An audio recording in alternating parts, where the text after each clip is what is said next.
নীলফামারীতে আবহাওয়া ভালো থাকায় করলার বাম্পার ফলন হয়েছে। এ নিয়ে বিস্তারিত জানাতে নীলফামারী থেকে সরাসরি যুক্ত হচ্ছেন সহকর্মী আব্দুর রশিদ শাহ।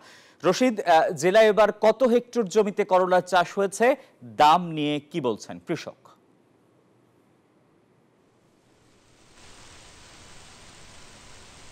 ধন্যবাদ সোহাগ। আমি আছি নীলফামারীর মধ্য হারোয়া সুইচ গেট এলাকায়। এই এলাকায় যদি আপনাকে একটু দেখাই, এখানকার কৃষক প্রায় 3 বিঘা জমিতে করলা চাষ করেছে। শুধু করলা নয়, এখানে সকল ধরনের যে কৃষি আবাদ সেই আবাদগুলো করে থাকে।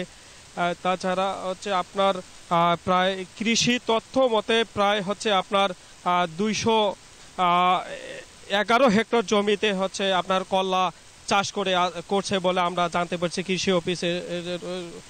বান্ডেল থাকলে প্রতি সেনমানিতে টাকা বাঁচবে। বিকাশ সেনমানি বান্ডেল কিনে জিতুন প্রতি লেনদেনে। অফিসারের সাথে কথা বলে আপনি দেখতে পাচ্ছেন যে আমি এই করলার যে আবাদ যে জমিটিতে আছি সেটি আজকে প্রায় 3 মণ করলা ছিঁড়ে বিক্রি করছে বলে কৃষক আমাদেরকে জানিয়েছেন। তবে আমার সামনে একজন কৃষক আছেন, আমরা একটু তার সাথে কথা বলবো।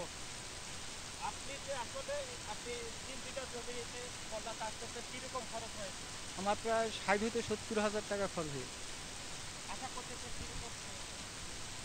বিক্রি করতে পারবো, ধরো প্রায় 2 হতে 2.5 লাখ টাকা বিক্রি হবে। ধন্যবাদ আপনাকে। আসলে আপনি কৃষকের কাছ থেকে শুনছিলেন যে প্রায় 2 থেকে 2.5 লক্ষ টাকা এই জমিতে বিক্রি করতে পারবে যদি আবহাওয়া এবং অনুকূলে থাকে, দাম ভালো পায়।